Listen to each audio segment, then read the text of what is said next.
Welcome to our channel. నేను మీ సిరి. ఇప్పుడు ఏంటంటే వైఎస్ఆర్సీపీలో ఉన్న రెబల్స్ కొంతమంది ఎవరైతే ఉన్నారో వాళ్ళు జనసేన పార్టీలోకి వెళ్తున్నారని చెప్పేసి ఒక ప్రచారం అయితే జరుగుతుంది. ఈ ఆపరేషన్ కూడా ఎక్కడి నుంచి అంటే తాడపల్లి ప్యాలెస్ నుంచి జరుగుతుంది.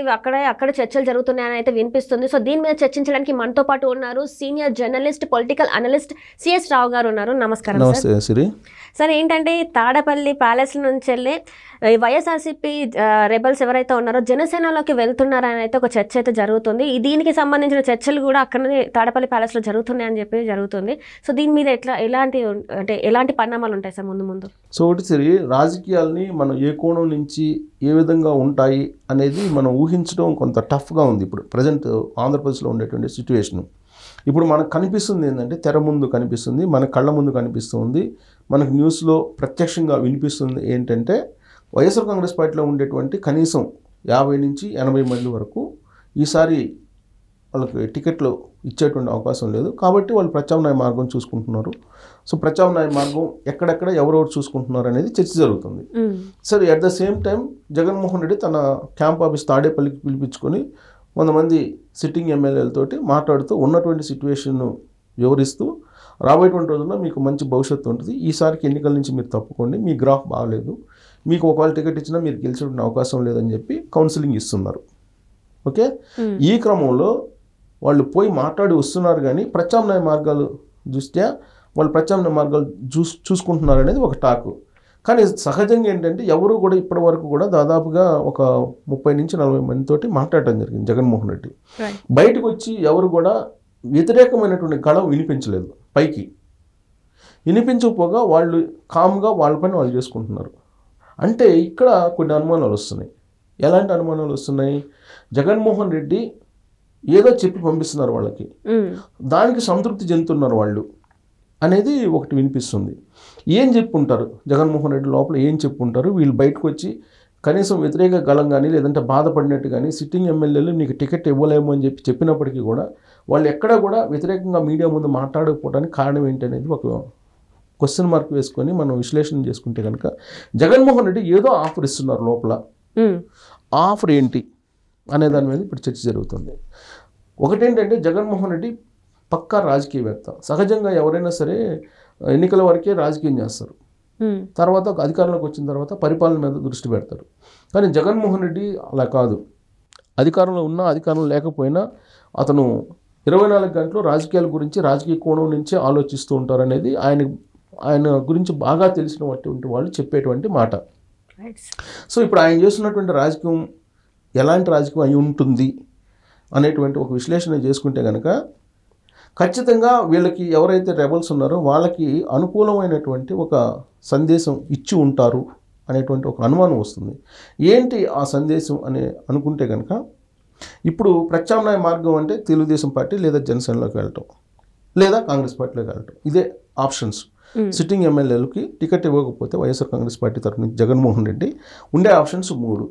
వాటిలో బెస్ట్ ఆప్షన్ ఏంటి అనే దాని మీద వాళ్ళు ఏదో తర్జన పడుతున్నారు. కానీ జగన్మోహన్ రెడ్డి ఇచ్చినటువంటి డైరెక్షన్ ఏంటంటే మీరు జనసేన పార్టీలోకి వెళ్ళండి, జనసేన పార్టీలోకి వెళ్ళి ఒకవేళ అప్పుడు గెలిస్తే అప్పుడు చూద్దాం, లేదంటే ఓట్లని చీలుస్తారు కదా, ప్రభుత్వ వ్యతిరేక ఓటును భారీగా చీల్చేటువంటి అవకాశం ఉంది, కాబట్టి మీరు జనసేనలోకి వెళ్ళండి, అవసరమైతే ఆర్థికపరమైనటువంటి సపోర్ట్ కూడా తానే చేస్తాను అని చెప్పి ఒక ఇన్ఫర్మేషన్ ఇచ్చి పంపిస్తున్నట్టు తాడేపల్లి వర్గాల నుంచి బయటకు వచ్చినటువంటి వాళ్ళు కొంతమంది చెప్పుకుంటున్నటువంటి మాట.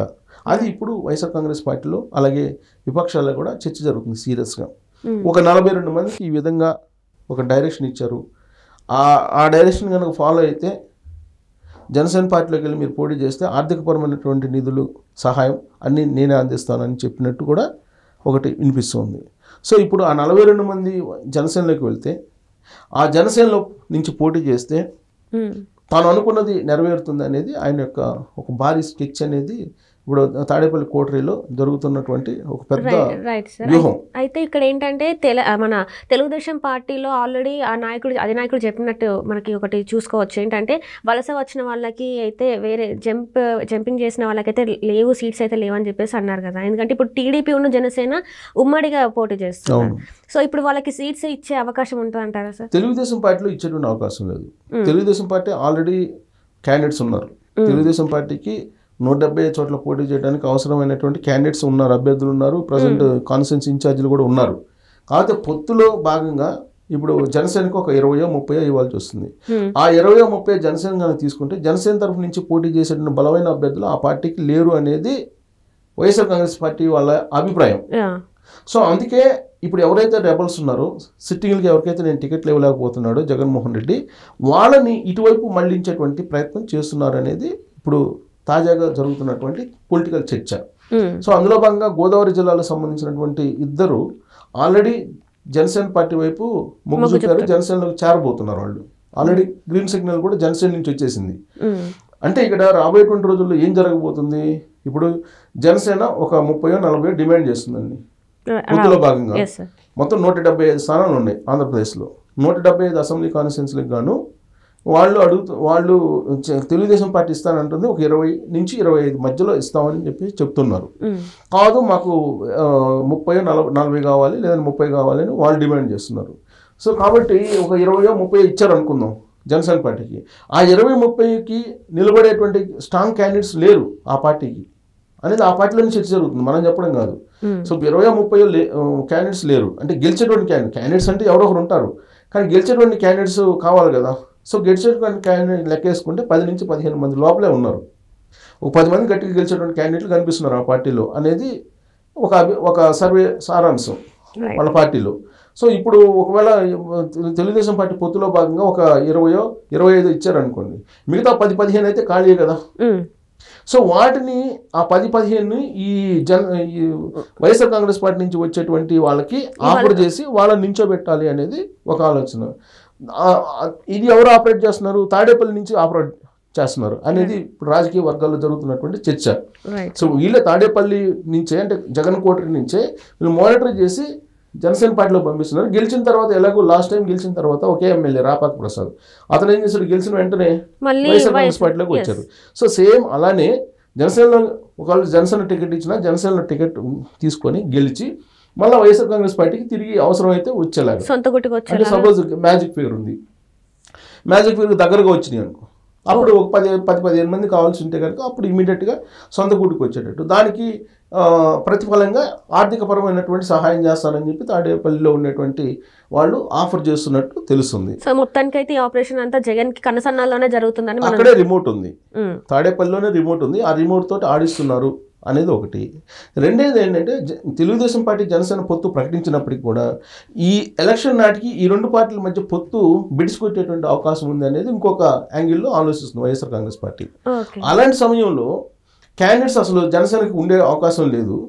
కాబట్టి లాస్ట్ ఎలక్షన్స్లో 2వ ప్లేస్లో నిలిచినటువంటి అభ్యర్థులు ఎవరైతే ఉన్నారో వాళ్ళ బదులుగా ఇప్పుడు ఆ కాన్స్టిట్యున్సీలో వైఎస్ఆర్ కాంగ్రెస్ పార్టీ నుంచి వచ్చేటువంటి 40 మందో 42 మందినో నిల్చోబెడితే కనుక ఆ పార్టీని బలపడితే కనుక అప్పుడు కొయిలేషన్ సంకీర్ణ ప్రభుత్వం వైపు వెళ్ళేటువంటి అవకాశం ఉంది. అప్పుడైనా ప్రభుత్వాన్ని మనం ఏర్పాటు చేయొచ్చు అనేది జగన్మోహన్ రెడ్డి యొక్క ప్లాన్ బిగా ఉంది అనేది వైఎస్ఆర్ కాంగ్రెస్ పార్టీలో జరుగుతున్నట్టు చర్చ.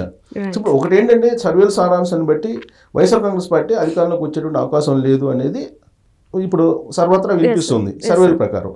సో అందుకే ప్లాన్ ఏ ప్లాన్ బి తయారు చేసుకుంటున్నారన్న. ప్లాన్ ఏ ఏంటి?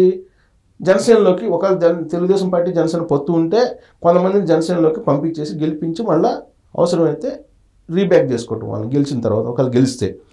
లేదు ప్లాన్ బి ఏంటి? తెలుగుదేశం పార్టీ జనసేన పొత్తుని విడగొట్టాలనేటువంటి ప్రయత్నం రకరకాలుగా చేస్తున్నారు. నరేంద్ర మోడీ ద్వారా బీజేపీ, ఢిల్లీ బీజేపీ ద్వారా ఇక్కడ రకరకాలుగా చేస్తున్నారు. ఇన్ కేసు ఈ పొత్తులలో ఈ సీట్ల షేరింగ్లో తేడా వచ్చి విడిపోతే అప్పుడు జనసేనకు అభ్యర్థులు కొరత ఉంటుంది. కాబట్టి ఈ మొత్తం అభ్యర్థులు ఎవరైతే ఉంటారో 50-60 మంది ఉంటారో వైఎస్ఆర్ కాంగ్రెస్ పార్టీ నుంచి పంపించేవాళ్ళు, వాళ్ళందరినీ నేరుగా జనసేనకు పంపించేసి జనసేన నుంచి పోటీ చేయించాలి అనేది ఒక ఆలోచన. ఇలా ప్లాన్ ఏ ప్లాన్ బి ఆలోచనలు చేస్తూ ఉన్నటువంటి పరిస్థితి మనకి కనిపిస్తుంది. సో రిమోట్ అయితే తాడేపల్లిలో ఉంది. ఆ రిమోట్ తోటి ఆడిస్తున్నటువంటి పరిస్థితి రాజకీయాలు, ఏపీ రాజకీయాలని అని ఇప్పుడు రాజకీయ వర్గాల్లో సీరియస్గా చర్చ జరుగుతుంది. సో రాబోయేటువంటి రోజుల్లో మరి జనసేన దీని మీద ఆలోచించి మరి ఏం చేస్తుంది అనేది చూడాలి. మొత్తం మీద ఏంటంటే జనసేనని కాన్సన్ట్రేషన్ చేసి తాడేపల్లి ప్యాలెస్ నుంచి రిమోట్ ఆపరేషన్స్ జరుగుతున్నాయి రాజకీయాలు. రైట్ సో మరి వాళ్ళు దాని మీద వాళ్ళు ఏం చేస్తారు అనేది చూడాలి. Right thank you sir. So ఇది తాడేపల్లి ప్యాలెస్ నుంచి వెళ్ళి జగన్ రచిస్తున్న వ్యూహాలు అది సక్సెస్ అవుతా లేదా అనేది అయితే మనం వేచి చూడాలి. Thank you.